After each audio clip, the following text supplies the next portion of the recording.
이 3부 예배에 나온 여러분들 하나님께서 마음을 시원하게 해주시기 바랍니다. 아멘. 우리 옆에 분들에게 시원하게 인사합시다. 하나님이 마음을 시원하게 해주시기 바랍니다.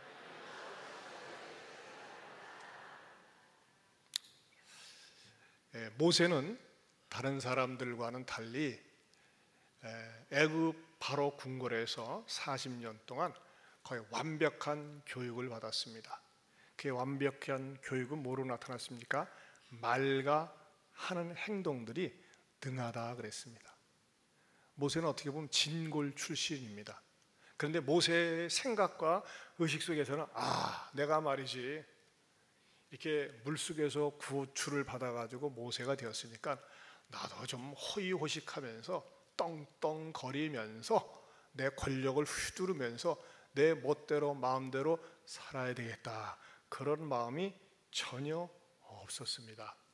그는 어려서 아기 때부터 그의 어머니 겸 유모인 그 요게벳의 영향을 받아서 너는 애굽의 교육을 받고 애굽의 최고의 환경 속에서 자라나지만 네 핏줄 속에는 이스라엘의 피가 있다, 내 동족을 결코 외면하지 말아야 된다라고 하는 교육을 받습니다. 그리고 그가 마흔이 되었을 때에 자기 주변에 있는 고통을 당하고 있는 이스라엘 백성들을 둘러보러 나갔다가 마침 그때에 자기의 동족인 이스라엘 사람이 억울하게 매맞고 구타당하고 박해당하는 것을 보고 그것을 가해하는 가해자를 갖다가 그냥 한 방에 날려버립니다. 근데 한 방에 죽어버려요. 그리고 그를 묶고서 자고 난 다음에 내가 이런 행동이 좋은 행동이고 우리 민족을 위해서 의롭게 하는 행동이기 때문에 이것으로 인해서 우리 민족이, 이스라엘 민족이 분기탱천해 가지고 뭔가 혁명을 일으키리라라는 생각을 가지고 그 다음 날도 나가는데 어저께 싸웠던 그 친구가, 이스라엘 친구가 또 다른 사람하고 싸우는 거예요. 그래서 같은 형제끼리 왜 싸웁니까? 그랬더니 그 공격을 하는 친구가 어제는 애국 사람 죽이더니 오늘은 날 죽이려고 이렇게 나한테 덤벼드린겨 하면서 말이죠, 오히려 모세를 공격하니까 거기에 모세가 화들짝 놀래가지고 어떻게 합니까? 미디안 광야로 도망을 갑니다. 그러면서 오늘 본문이 딱 주어집니다. 오늘 본문이 무엇입니까? 29절입니다. 29절을 다시 한번 읽어봅니다. 모세가 이 말 때문에 도주하여 미디안 땅에서 나그네 되어 거기서 아들 둘을 낳으니라. 자, 여러분, 놀라운 사실은요, 29절 한 구절 속에 40년이 묻혀 있어요. 40년이라는 세월은 긴 세월이거든요. 모세가 무엇을 먹고 어떻게 살았다, 그런 내용이 싹 생략된 채 그냥 이 28절 때문에 내가 어제는 애굽 사람을 죽인 것 같이 또 나를 죽이려 하느냐 했더니 모세가 그냥 도주해서 미디안의 땅에서 나그네 되어 거기서 아들 둘을 낳았다. 어떻게 보면 말이죠, 너무나 이렇게 단순하고 평이로운 말씀입니다. 그런데 이 말씀 속에 성령과 더불어 진리의 우물물을 퍼내서 여러분들에게 이제 마시고자 이 29절 속에 담겨져 있는 깊은 뜻이 무슨 뜻이 있는지, 그 뜻을 갖다가 제목으로는 나그네 철학이다 그랬습니다. 따라서 하세요. 나그네 철학.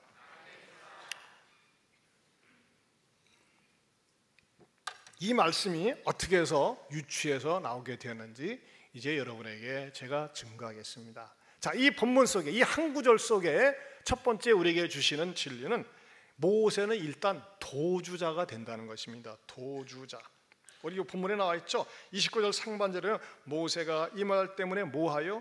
도주하여. 자, 모세는 말이죠, 어떤 삶을 살았습니까? 40세까지는 남부럽지 않은 영광스러운 영화스러운 왕자의 삶을 살았습니다.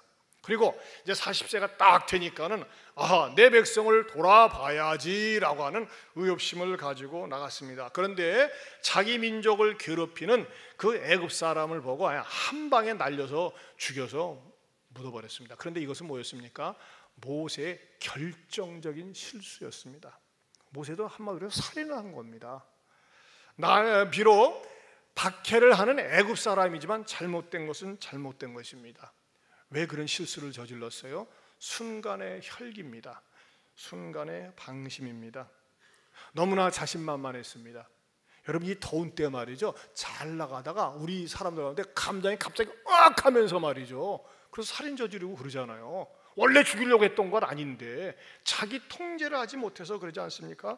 모세도 마찬가지입니다. 모세는 말이죠, 모든 학문에 통달한 사람이었습니다. 지력이 있었죠, 실력이 있었죠, 분별력이 있었죠, 인내, 체력, 영역을 가지고 있었습니다. 그러나 그가 가지고 있는 모든 지식은 어떤 지식입니까? 학습화된 지식이었지 현장 속에서 체험화된 지식은 아니었다고 하는 것입니다. 물론 그가 자기 이스라엘 동족을 갖다 그의 형제로 생각할 정도로 영성은 있었습니다. 하지만 그가 가지고 있는 그 영성마저도 온전한 영성이 되지 못하고 어떻게 됩니까? 첫판에 사회에 나가서 불리하고 억울한 일을 당하는 사람을 보는 순간 이성보다는, 깊은 생각보다는 감정이 앞서면서 일을 저지르고 말았습니다. 그리고 모세는 사고를 치고 주랭랑 도주를 칩니다. 그런데 모세가 그 먼 길을 애굽에서 미디안 광야까지 몇 날 며칠을 걸어서 도망가면서 모세가 어떤 감정이 있었을까요? 어떤 감정? 그냥 무조건 도망가는데 바빠요? 아니에요. 제가 생각할 때 모세의 마음속에 이 분노, 억울함, 그 자존심 상하는 감정이 모세의 마음속에 딱 배어 있었음을 느끼게 하는 성경 구절이 있습니다. 그게 무엇입니까? 27절을 봅시다. 27절 같이 봅니다. 시작. 그 동물을 해치는 사람이 모세를 밀어뜨려 이르되, 거기다 줄을 세요. 밀어뜨려 이르되. 여러분, 이건요 결코 있을 수 없는 행동입니다. 여러분, 그런 경우 있죠? 자식들이 부모에게 훈계를 하거나 자식들이 부모에게 손찌검을 합니다. 평생 씻을 수 없는 상처입니다. 후배가 선배에게 막말을 하고 또는 학교에서 학생들이 스승에게 막말을 하거나 심지어는 손찌검을 했다. 여러분, 그 트라우마 상처는 잘 씻겨지지 않습니다. 그렇다면 보세요. 모세는 왕자입니다. 그리고 거기에서 일을 하고 있는 사람은 노예입니다. 공식적으로는. 근데 그 인간이 어떻게 했다고요? 밀어뜨렸어요. 손찌검을 한 거예요. 여러분, 어떻게 옛날에는 말이죠, 왕자다, 고관 대작이다, 감에 똑바로 얼굴도 못 쳐다봅니다. 얘기하려면 머리 수그리고 해야 돼요. 말대꾸 상상도 못합니다. 근데 모세를 뭘로 봤으면 탁 밀치면서 잠깨 이 자식아 하면서 네가 뭔데 우리를 건드려. 여러분, 그거 생각만 해도 모세는 치가 떨리지 않겠어요? 나는요, 그 생각을 해보니까 모세가 굉장히 마음이 상했겠구나, 그런 생각이 들더라고요. 그러지 않겠어요? 모세는 분노 속에 막 도망을 갑니다. 하나님, 내가 뭐 잘못했습니까? 40년 동안 우리 어머니로부터 동족을 보살피라는 교육을 받으면서 더군다나 애굽 그놈이 내 동족을 갖다가 괴롭히기 때문에 때려 눕혔는데 세상에 같은 동족끼리 싸우면서 그걸 말렸는데 그놈이 나를 갖다가 밀치면서 나에게 모욕을 줬습니다. 견딜 수가 없습니다. 내 꼴이 이게 뭡니까? 하면서 말이죠, 막 도망쳤었어요. 그러나 성경 전체적으로 놓고 볼 때 모세의 결정적인 오류는 무엇입니까? 한 가지가 빠졌어요. 그건요, 모세는요 자기 의에 빠졌었다는 것입니다. 무엇을 보면 하느냐? 25절에 나와 있습니다. 25절, 다시 25절을 봅니다. 시작. 그는 그의 형제들이 하나님께서 누구의? 자기의 손을 통하여 구원해 주시는 거. 거기다 줄을 주세요. 자기의 손, 내 능력, 내 실력, 내 재주, 나의 능력을 통해서 이스라엘 백성을 구원해 주실 것이라 생각을 했다는 것입니다. 원래는요, 제대로 신앙적인 감각이 있고 훈련된 사람은 어떤 생각을 하죠? 하나님의 손을 통해서 구원을 해 주셔야 된다는 믿음이 있어야 돼. 내 손을 통해서. 왜? 내가 실력이 있으니까. 왜? 내가 40년 동안 군사훈련도 받았고 40년 동안 리더십 훈련도 받았으니까 내가 이렇게 하는 것이 신호탄이 되어서 이스라엘 백성을 구원해 주실 것이라고 하는 생각을 했었습니다. 이것을 성경적인 표현으로 뭐예요? 자기 의에 사로잡힌 사람입니다. 하나님을 믿는다면서도 내가 앞서는 사람이에요. 이런 사람을 일컬어서 신학적인 표현으로 뭐라고 얘기합니까? 육신에 속한 사람이라고 합니다. 여러분, 의외로 교회 다니면서도 육신에 속한 사람 많이 있어요. 기도 많이 한다고 하는데도, 봉사 많이 한다고 하는데도 말이죠, 육신에 속해 있어가지고 주님보다는 자기 의가 드러나길 원하고 내가 드러나지 않으면 견딜 수 없는 그런 사람들이 뭐예요? 육신에 속한 사람이에요. 영에 속한 사람은 그러지 않습니다. 뭘 덜 받아서요? 은혜를 덜 받아서. 신약의 대표적인 인물이 있어요. 누가 그렇습니까? 바울 되기 이전에 사울이 그랬습니다. 사울은 말이죠, 그가 예수님을 정말 인격적으로 만나고 변화됐기 전에 그가 얼마나 그 사람은 완전한 사람인 줄 알았어요. 율법, 철저한 율법주의자면서 행동주의자였는데 자기 자신을 이렇게 소개를 합니다. 빌립보서 3장 4절에서 6절을 보겠습니다. 같이 읽어봅니다. 시작. 그러나 나도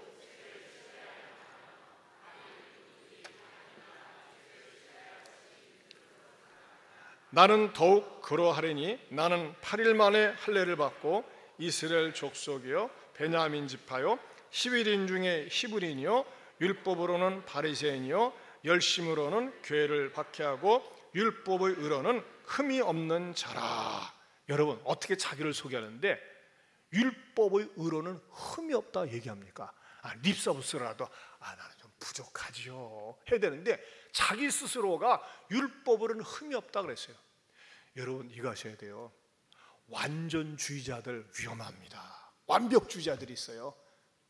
아주 FM대로 사는 거예요. 그래가지고 나는 완벽하기 때문에 상대방이 하는 건 항상 부족하고 항상 못나고 항상 바보 같고 찌질이 같은 거예요. 어떤 사람들이 완벽주의자들이 볼 때, 여러분 가정에서 아빠나 남편이 완벽주의자다, 엄마가 완벽주의자다, 참 고통스럽습니다. 힘이 듭니다. 좀 약간 부족해야지만이 부족한 사람들끼리 서로 용납하는데 너무 완벽주의다 보니까 말이죠, 사람들이 고생을 합니다. 여러분 보세요. 사울의 이 완벽주의는 무엇을 가져왔어요? 예수 믿어야 구원받는다, 아무리 착하게 살아도 그도 죄인이다, 이 용납을 못했어요. 그래가지고 어떻게 합니까? 스데반을 돌로 쳐 죽이는데 그의 완벽주의가 살인을 저지르도록 그가 앞장서지 않습니까? 모세는 누구를 죽였어요?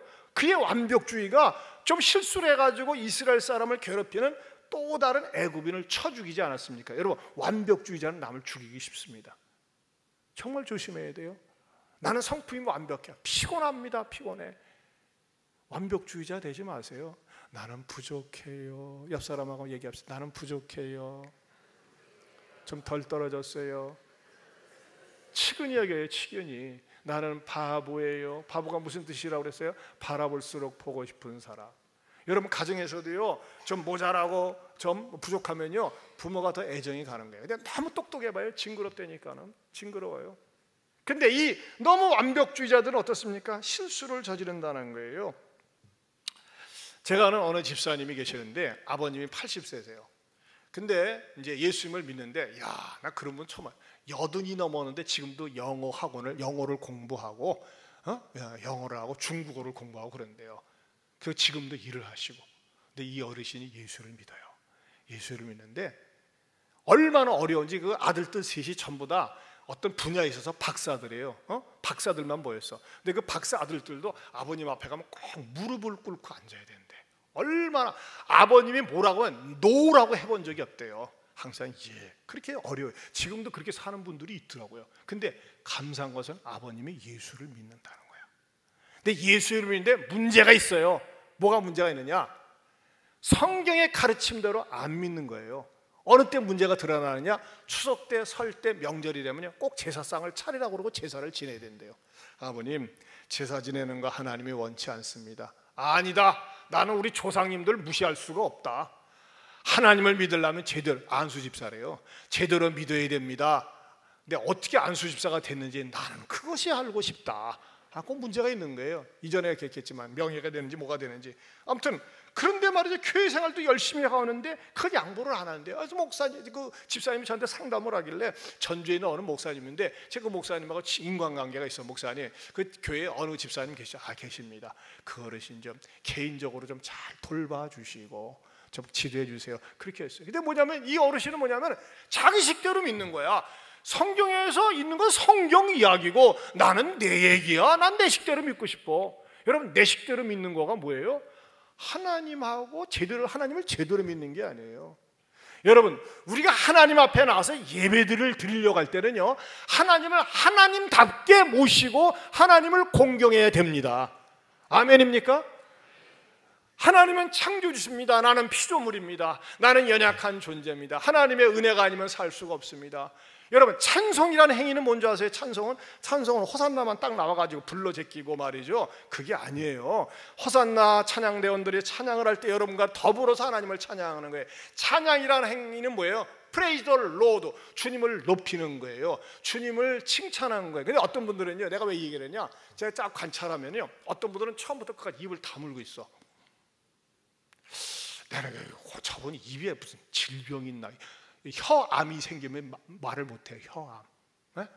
여러분, 어떤 분은요, 주여 나로 하여금 입 좀 한번 열게 하여 주옵소서, 말 좀 하며 살기 원합니다. 찬송 한번 마음껏 부르다가 죽기 원합니다. 그런 분도 있어요. 근데 왜 말할 줄 알면서, 입술을 열면서, 성질은 잘 내면서, 할 말 다 하면서 왜 예배 시간에 찬송을 안 부릅니까? 물론 이제 처음 오신 분들은 분위기가 어색해가지고 그럴 수 있어요. 이런 분들은 빼놓고 은혜를 아직 못 받아서. 근데 교회 다닌 지 꽤 돼요. 꽤 다는데 찬송 올 때도 그래요. 얼마나 보기 흉합니까? 여러분, 이거 하셔야 돼요. 찬송을 부르는데, 부르는 시간에 찬송을 부르지 않는다. 하나님을 거부하는 겁니다. 하나님께 시위하는 겁니다. 하나님께 항의하는 거예요. 이분은 회개를 해야 하든지 고침 받아야 됩니다. 여러분, 찬송 부를 때 입 다물고 있지 말고 하나님께서 벙어리 만들기 전에 입술을 열어 찬송할 수 있길 바랍니다. 나중에 후회하고 나서 말이죠, 하나님 내가 그때 찬송 부를 때 안 부른 거 회개합니다. 그러지 말고 찬송을 부를 때 열린 마음으로 찬송을 부르고 말씀을 들으면서 은혜가 될 때는 아멘으로 화답할 수 있는 복된 주님의 자녀들 되시길 축원합니다. 우리 호산나 찬양대가 얼마나 연습을 많이 하면서요, 찬양을 드리게 해서요, 아침 8시에 와요. 그렇죠? 아닌가 지금은? 9시. 네, 9시까지 와서 일찍 와가지고 찬양 연습을 하고 마친 다음에도 하고. 네? 왜 그러면요? 더불어서 여러분들이 찬양의 은혜를 받도록 하기 위해서. 제발 부탁합니다. 찬양 끝날 때쯤 오지 말고 11시 이전에 좀 와가지고요, 사모하는 마음을 가지고 찬송 부르세요. 그럴 때 하나님께서 찬송을 통해서 찬송 가사의 내용대로 기적과 역사가, 역전되는 역사가 일어날 줄로 믿습니다. 예? 만 부득이해서 늦는 경우도 있어요. 그런 분들은 내가 한 번씩 부득이해서 늦으니까 용서합니다. 근데 권사가 돼가지고, 집사가 돼가지고 습관적으로 늦어요. 습관적으로. 이건 악한 거예요. 악한 거. 마음만 먹으면 말이죠, 얼마든지 제대로 일찍 올 수 있는데, 내가 그 권사가 누군지 알아. 앉아서 다 보여. 권사 정도 이렇게 책망도 들어야지. 권사 집사가 돼가지고 말이죠, 예배 시간에 흘려벌떡 맨날 늦어. 만약에 대통령이 부른다면 그렇게 늦게 갈 수 있겠어요? 돈 10만 원 줄 테니까 와라 그러면 늦게 안 갈 거야. 왜? 하나님 앞에 예배 드리러 나오면서 습관적으로 늦고 말이죠, 늘 늦어요. 안 돼요. 여러분들이 말이죠, 한번 여러분들의 마음을 점검해 보세요. 예배가 11시다 그러면요, 내가 한 10분 전부터 가서 은혜를 사모해야지 하면서 주보 펼쳐들고 기도하고 사모할 때 하나님께서 그 사람에게 예배 시간에 예배하신 신령한 은혜를 풍성히 내려주시고 영과 몸과 마음도 고쳐주시리라 믿습니다. 아멘입니까? 아멘 안 하는 분은 뭔 배짱으로 안 하는겨? 자, 옆에 분들하고 또 한 번 인사. 지각하지 않겠습니다. 저는요, 여러분들이 3부 때 제 시간에 미리 와서 예배 드리면요, 이 예배 속에 놀라운 역사가 반드시 일어날 줄로 믿습니다. 하나님은 사모하고 간절히 갈망하는 사람들에게 하늘의 은혜를 주시는 거예요. 오늘 본문을 통해서 우리에게 주시는 중요한 이제 메시지가 본격적으로 들어가는데, 도주자에서 뭐가 되느냐? 나그네가 된다는 것입니다. 나그네. 29절을 다시 보면요, 모세가 이 말 때문에 도주하여 미디안 땅에서 뭐가 돼요? 나그네가 돼요. 거기다 줄을 치세요. 나그네가 돼요. 광야에서의 생활은요, 왕궁에서의 생활과 천양지차입니다. 모세는 40년의 왕궁 왕자 생활에서 광야 생활로 40년 동안 생활을 해야 됐습니다. 그런데 모세가 이놈의 인생, 빌어먹을 인생, 참 아무도 몰라주고 이거 뭐야 해가지고 광야 속에 들어가서 방랑자처럼 낭인처럼 산 것이 아니었습니다. 그의 신분은 감히 우러러 볼 수 없는 왕자였지만 광야 생활에 던져졌을 때도 그는 광야 생활에서 주도적으로 살았어요. 주도적으로. 왜? 그에게는 그래도 하나님의 영이 있기 때문에. 여러분, 하나님의 영 있는 사람은요, 어떤 상황에 던져져도 주도적으로 살려고 그래요. 뭘 보면 아느냐? 그가 광야로 딱 진입을 했는데 뭐예요? 아무 아는 사람도 없고 무섭잖아요. 두렵잖아요. 근데 목이 말라가지고 어느 우물가에 앉았는데 어떤 처녀들이 한 7명이 말이죠, 우르르 몰려오는 거예요. 보니까 그 처녀들이 말이죠, 목녀예요. 목녀, 양떼들을 치는 목녀들이야. 그 양떼들을 쭉 몰고 와서 너무나 더우니까 물을 먹이려고 우물가 주변으로 모였어요. 근데 말이죠, 어떤 시커먼 놈들이, 시커먼스가 나타나가지고 비켜 가자 니네들 하지마 하면서 말이죠, 이 목동 건달들이 나타나가지고 말이죠, 물을 못 먹이게 하는 거예요. 그때 모세가 가만히 앉아있다가, 여보시오, 아니 저분들이 먼저 오셔가지고서 목마른 양떼들에게 물을 먹이려고 하는데 왜 못 먹이게 하는 겁니까? 했더니 이 건달 목동들 뒤에서 이거 어디서 굴러먹은 놈의 이거 말이지 매 좀 맞아야겠구만 하면서, 모세는 하나고 목동들이 여럿이잖아요. 딱 몽둥이를 끄집어내가지고 너 꺼지든지 투들겨 맞든지 둘 중에 하나 택하라고. 그러니까 모세가 어떻게 합니까? 죄송합니다, 제가 말을 잘못했네요. 그럽니까? 하따, 내가 그랬잖아도 몸이 근질근질했다. 한번 붙어보자. 내가 모세 궁궐에서 배웠나, 무예를 써먹을 때가 됐구나. 덤벼 이 새끼들아 하면서 말이죠, 자자자작 하니까 시건 의도 터지고, 죽이지는 않았어요. 의도 터지고 그놈들이 도망가 버렸어. 그거 뭘 보면 아느냐? 그리고 나 도망가니까 이 처녀들 7명 얼마나 좋아요. 물을 다 먹이고 난 다음에 집으로 돌아왔어요. 아니 오늘은 있잖아, 이렇게 니네들 어떻게 빨리 왔냐, 얼굴이 햇살이 밝냐.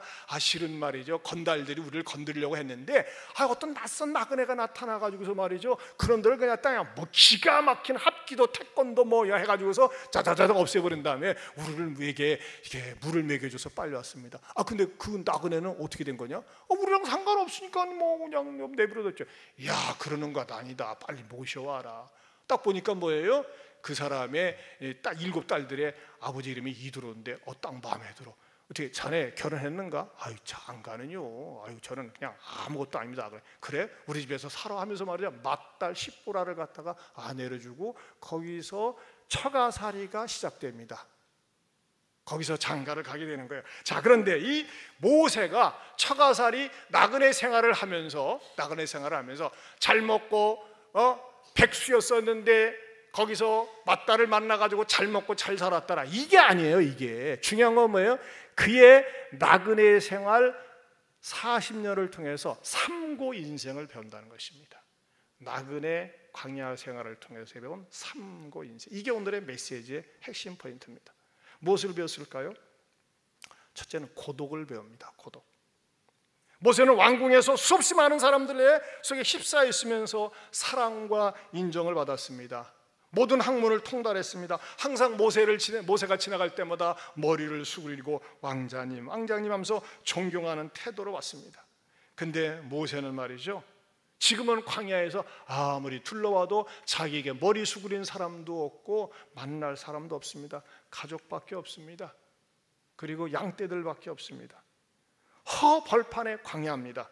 그런데 그런 황활한 광야 속에서 무엇을 깊이 체험할까요? 고독을 체험하는 거예요. 고독. 아무도 없는 거예요. 생각을 해보세요. 온종일 만날 사람도 없고. 여러분, 그 목동들하고 말거리가 되겠어요? 근데 어떻게 됩니까? 그런 깊은 고독 속에서 하나님께 엎드리는 것을 배우게 됩니다. 하나님을 찾습니다. 하나님과 깊은 관계를 경험합니다. 하나님을 깊게 만나게 됩니다.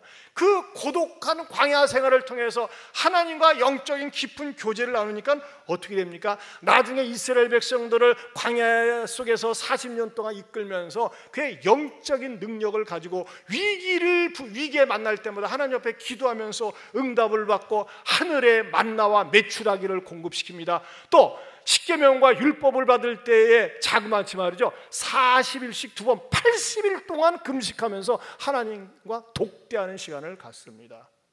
그리고 여러분, 모세가 그냥 이렇게 광야 생활에서 수양하고 그랬댔더라 그러면요, 그냥 평범한 인물이에요.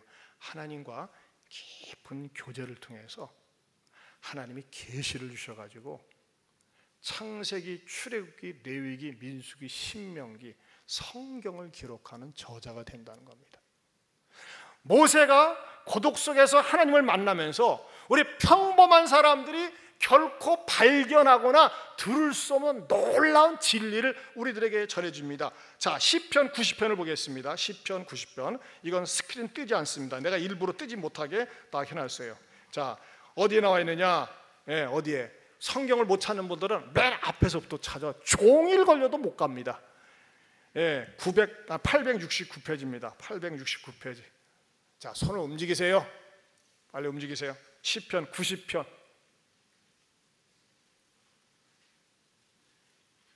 권사님은 멋담시로 가만히 앉아있어. 찾아요 빨리. 존말로 할 때 90편 1절에서 6절. 자, 찾으셨어요? 869페이지. 찾으셨으면 큰 소리로 같이 읽겠습니다. 아직 못 찾으신 분 계시네요. 찾으세요. 아주 중요한 말씀입니다. 모세가 발견한 진리, 그 계시의 말씀이 기가 막힌 거예요. 자, 90편 1절에서 6절 같이 읽겠습니다. 시작. 주여, 주는 대대에 우리의 거처가 되셨나이다. 산이 생기기 전 땅과 세계도 주께서 조성하시기 전 곧 영원부터 영원까지 주는 하나님이시니이다. 주께서 사람을 티끌로 돌아가게 하시고 말씀하시기를 너희 인생들은 돌아가라 하셨사오니 주의 목전에는 천년이 지나간 어제 같으며 밤의 한순간 같을 뿐임이니이다. 주께서 그들을 홍수처럼 쓸어가시나이다. 그들은 잠깐 자는 것 같으며 아침에 돋는 불 같으니이다. 불은 아침에 꽃이 피어 자라다가 저녁에는 시들어 마르나이다. 여러분, 이 시편을 보면요, 90편 옆에 가로로 뭐라고 써 있어요? 가로로 다 같이 시작. 요게 없는 경우는 가짜 성경이에요. 거기 있으래. 하나님의 사람 모세의 기도. 모세가 창세기, 출애굽기, 레위기, 민수기, 신명기 5권을 기록하고 시편 가운데에서도 몇 편을 기록한 이 90편이 모세가 기록한 거예요. 근데 여러분 보세요. 누가 감히 하나님의 속성에 대해서 얘기를 하는데, 인간이 유한하고 상대적인 인간이 하나님의 속성을 얘기하는데 이렇게 얘기할 수 있어요. 2절에 보면 산이 생기기 전 땅과 세계도 주께서 조성하시기 전 영원부터 영원까지 주는 하나님이십니다. 이것을 발견하고 깨달은 거예요. 하나님은요, 영원부터 영원까지 계시는 분이에요. 그러면서 이 세상은 만물을 만들기 전에 존재하셨고, 그리고 사람을 티끌로 돌아가게 하셨으면서 또 뭐예요? 인간이란 존재는 무엇과 같냐?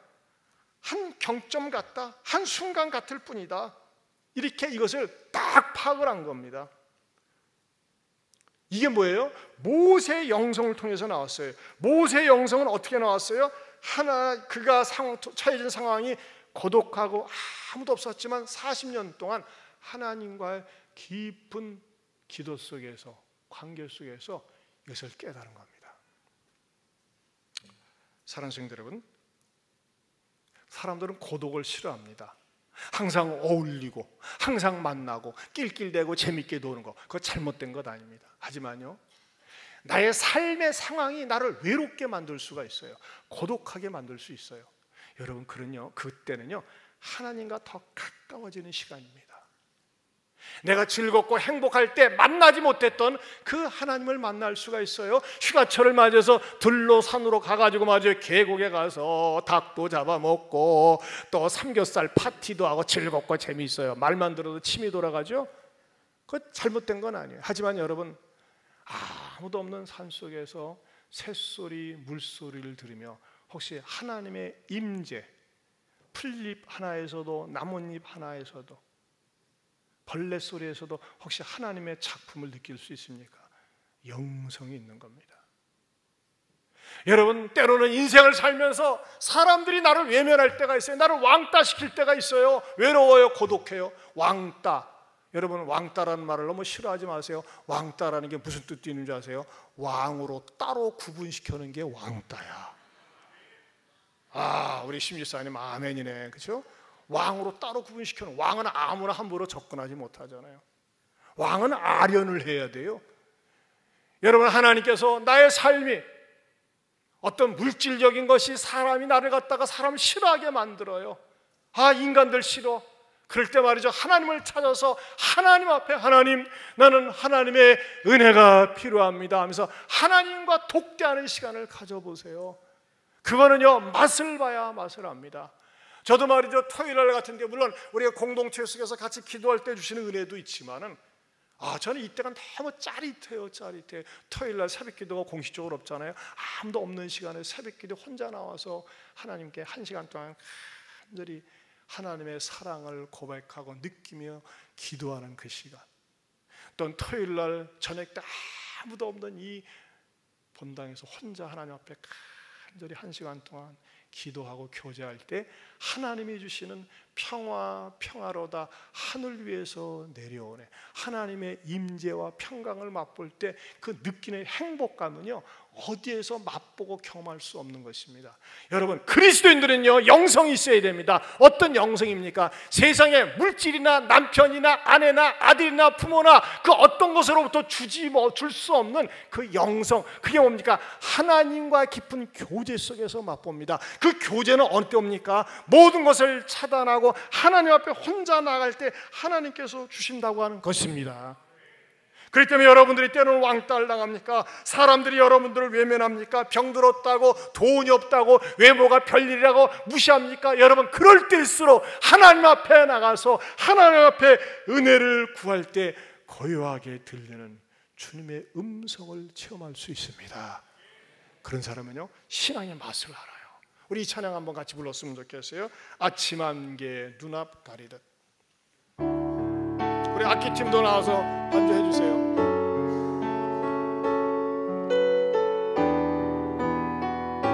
에어컨 계속 틀어주세요. 아침 안개 눈앞 가리듯 나의 약한 믿음 의심 쌓일 때 부드럽게 다가온 주의 음성 아무것도 염려하지 마라 비줄기에 바위 베이듯 나의 작은 소망 사라져 갈 때 고요하게 들리는 주의 음성 내가 너를 사랑하노라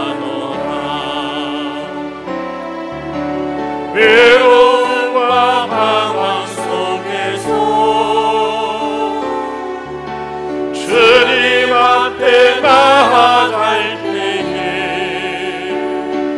위로하시는 주님 나를 도우사 상한 나의 마음 감싸주시네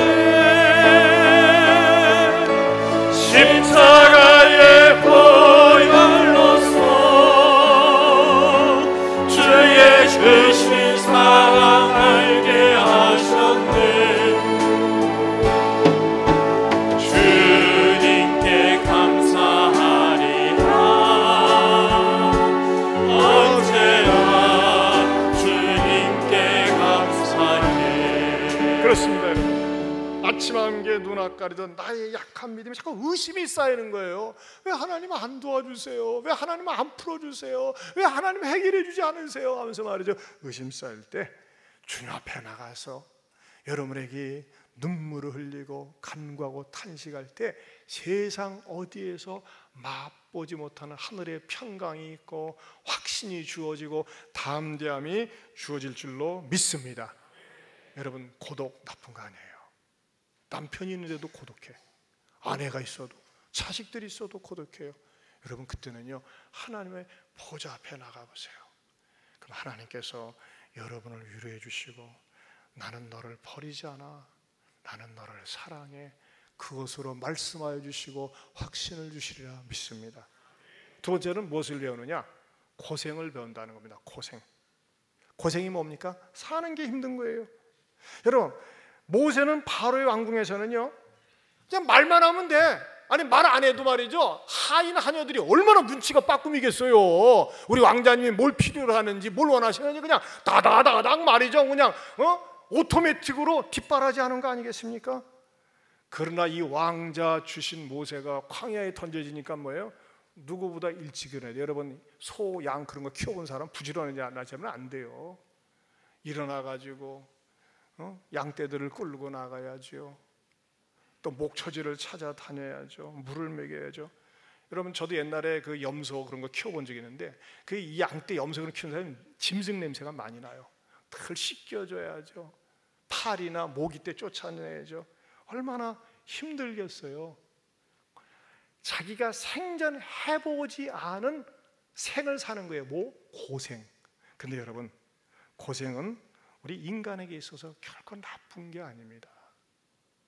자기가 고생을 하면서 뭘 깨닫습니까? 나그네 철학 가운데 부귀, 영화, 권세, 물질 별거 아니라는 거예요. 하루 3끼 먹는 거 똑같아요. 왕궁에서 호의호식하고 사는 것이나 들판 광야에서 겨우 말이죠, 겨우 사는 것이나 똑같은 걸 깨달으면서 그가 뭐라고 고백합니까? 시편 90편 10절에서 12절입니다. 같이 읽어보겠습니다. 시작. 우리의 연수가 70이요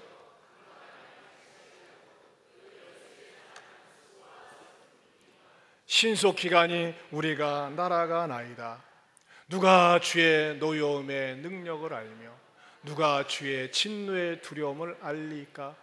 우리에게 우리날 계수함을 가르치사 지혜로운 마음을 얻게 하소서.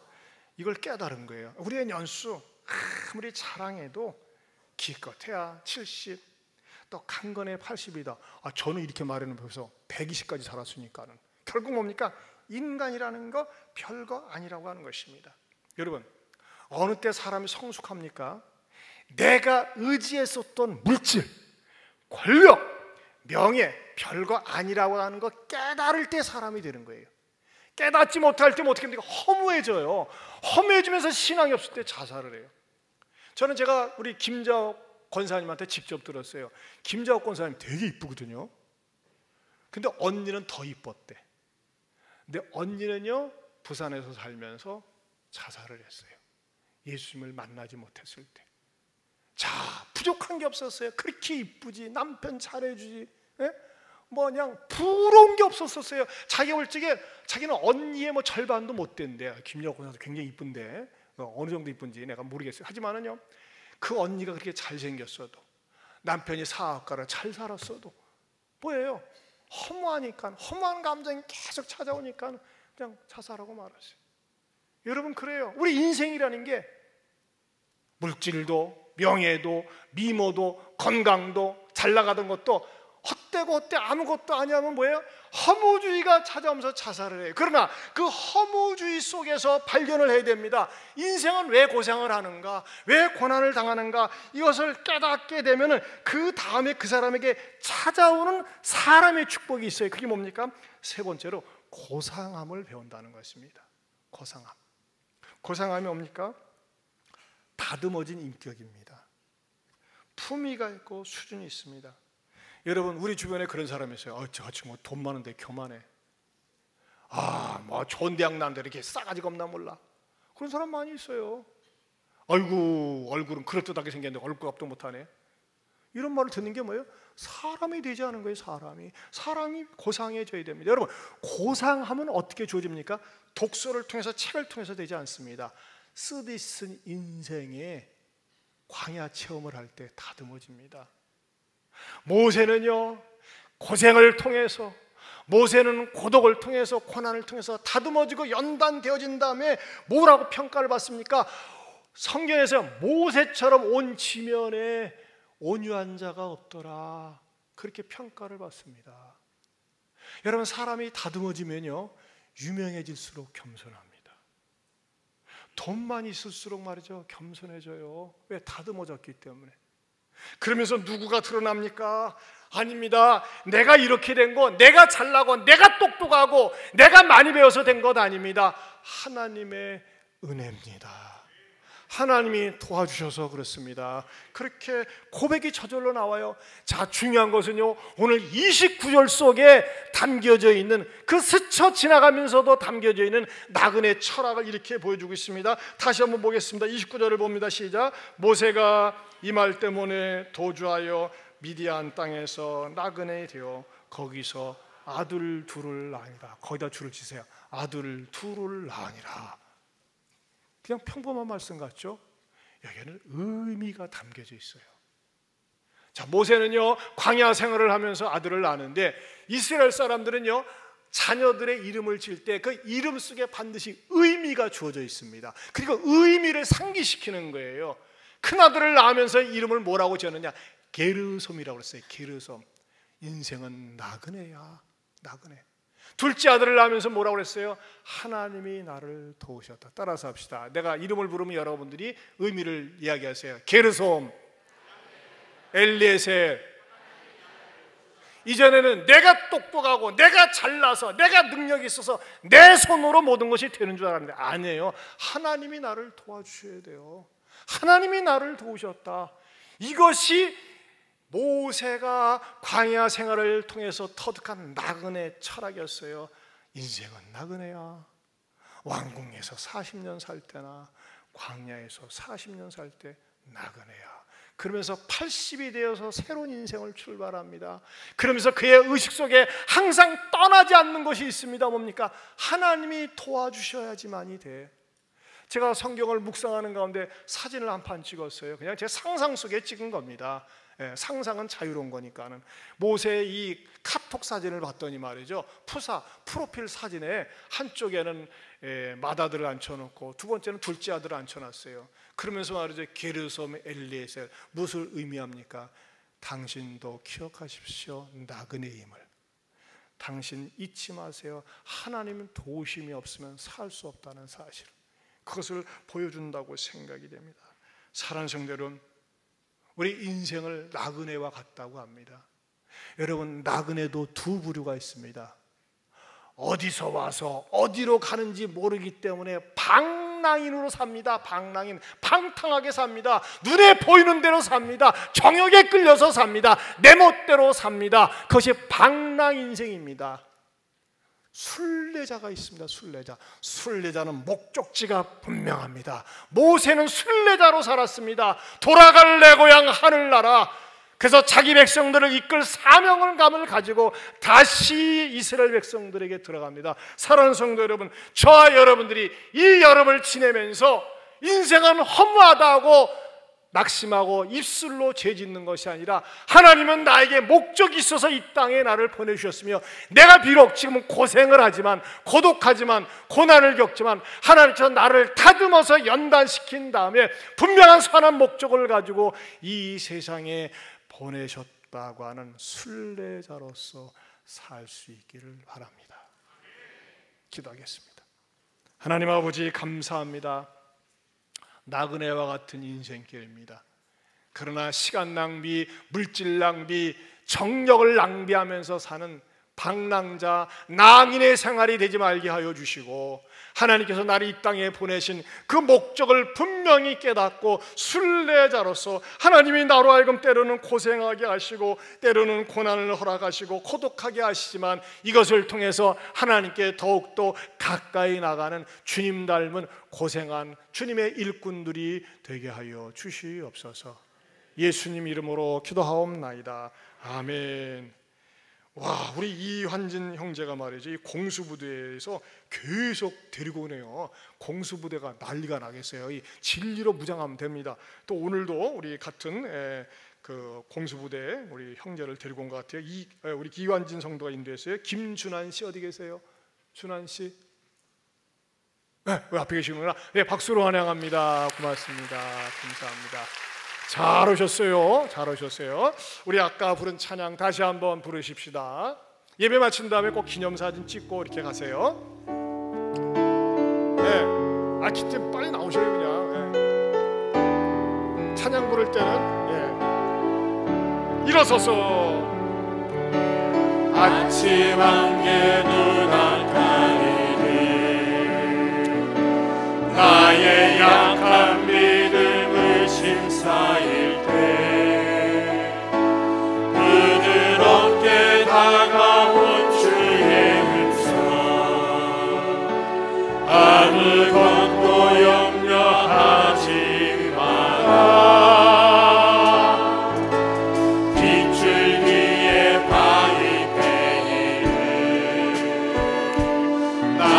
나의 작은 소망 사라져갈 때 고요하게 들리는 주의 음성 내가 너를 사랑하노라. 외로움과 방황 속에서 주님 앞에 나아갈 때에 위로하시는 주님 나를 도우사 상한 나의 마음 감싸주시네. 십자가의 보혈로써 주의 크신 사랑 알게 하셨네. 주님께 감사하리라.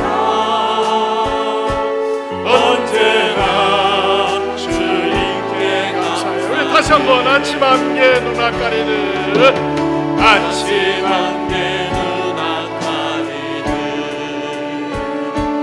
나의 약한 믿음 의심사에 역전되리라. 가사도 준비해 주세요. 부드럽게 다가온 주의 음성 아무것도 염려하지 마라. 빗줄기에 나의 베이는 나의 작은 소망 사라져갈 때 고요하게 들리는 주의 음성 내가 너를 사랑하노라. 아멘. 외로움과 방황 속에서 주님 앞에 나아갈 때에 위로하시는 주님 나를 도우사 상한 나의 마음 감싸주시네. 십자가의 보혈로써 주의 크신 사랑 알게 하셨네. 주님께 감사하리라. 언제나 주님께 감사하리라. 우리 역전되리라. 우리 그 찬양을 힘있게 합시다.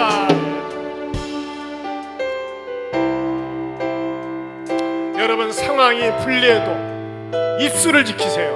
모세는 광야 40년 생활하면서 원망하지 않았어요. 악담하지 않았어요. 입술을 다물고 기도하면서 합력해서 선을 이룰 걸 믿으면서 나갈 때 인류 역사 최고의 지도자가 되었어요. 여러분의 상황이 역전될 수 있도록 찬양을 부르면서 마음을 강하고 담대하게 먹을 수 있길 바랍니다.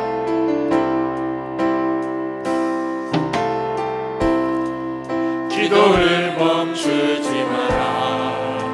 눈앞의 상황이 마음을 눌러도 원망치 마라. 너의 입을 지켜라. 저들은 너의 입을 보고 있다. 아멘. 마음을 매기지 마라. 내가 널 도우지 않는단 소리에 너의 모든 게 불리해도 무엇을 계속해라? 기도를 계속해라. 너 기도를 멈추지 마라. 내가 너의 그 모든 상황을 하루 역전시키니 너 기도를 멈추지 마라.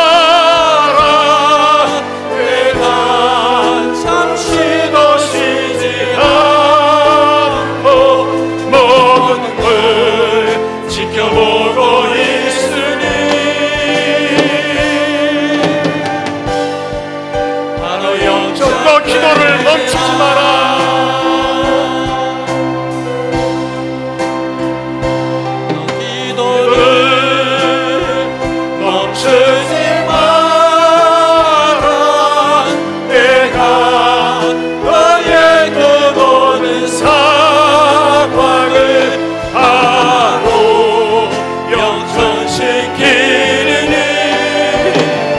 너희 너를 멈추지 마라.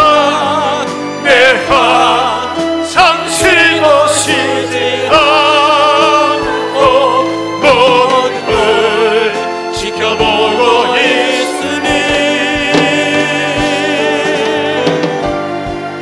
바로 역전되리라. 여러분, 지금은 기도해야 될 때입니다. 일본과 싸움 현실적으로 못 이깁니다. 그러나 기도하는 여러분과 제가 있기 때문에 이길 수 있습니다. 우상의 나라, 귀신의 나라 일본 우리 이길 수 있습니다. 하나님, 여러분 기도하세요. 대통령과 위정자들에게 지혜를 주시옵소서. 일본의 경제 침략 우리가 처음엔 불리한 것 같지만 이길 수 있는 줄로 믿습니다.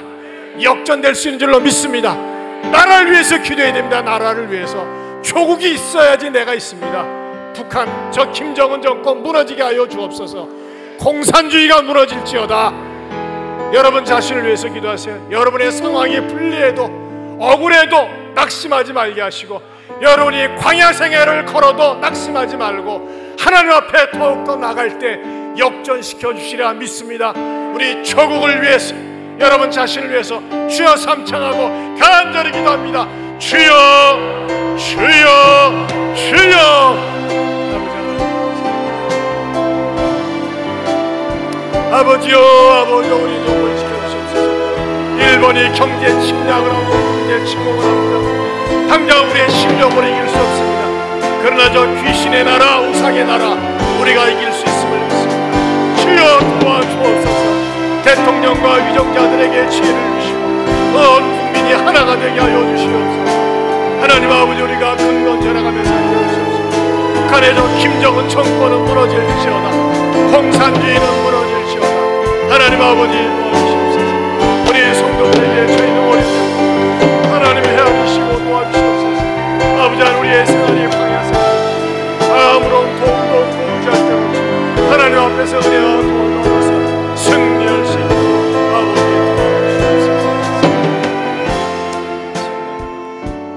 하나님 아버지, 우리의 상황이 불리해도, 우리의 상황이 다 빼앗기고 아무것도 가진 것 없이 광야에 쫓겨난 듯 하여도 우리가 하나님을 붙들면 역전될 줄로 믿습니다. 이길 수 있는 줄로 믿습니다. 물질이 나를 압박해도, 질병이 내 몸 안에 들어왔어도, 인간관계에 더러웠어도, 인간관계가 어려워도 내가 하나님 편에 서면은 하나님이 내 편이 되시고 도와줄 줄로 믿습니다. 어떠한 일이 있어도 낙심하거나 좌절하지 말게 하여 주옵소서. 기도로 더욱더 하나님께 나아가게 하여 주옵소서. 저희 자리에 몸이 아픈 분들이 있습니다. 고통을 당하는 분들이 있습니다. 우울증으로 고통을 당합니다. 불면으로 고통을 당합니다. 위장장애로 고통을 당합니다. 아픈 배에 손을 얹으세요. 하나님 아버지, 시간에 치유를 위한 기도하기를 원합니다. 거짓 부리지 마세요. 손을 얹으세요. 하나님께서 어느 순간에 기적을 베풀어 주실지 몰라요. 하나님, 나를 어루만져 주옵소서. 고쳐 주옵소서. 교만한 내 마음은 무너질지어다. 여러분, 마음이 교만하면 어렵습니다. 교만한 마음 무너져 내려질지어다. 부드럽고 겸손한 마음으로 바뀌게 하여 주옵소서. 불순종의 마음은 떠나갈지어다. 악한 마음 떠나갈지어다. 중독도 떠나갈지어다. 주여, 나를 어루만져 주옵소서. 나사렛 예수 그리스도의 이름으로 명하노니 나를 힘들게 하고 지치게 하는 질병아 떠나갈지어다. 예수 이름으로 명하노니 떠나갈지어다. 떠나갈지어다. 내 몸을 통해서 영광 찬송 받아 주시옵소서.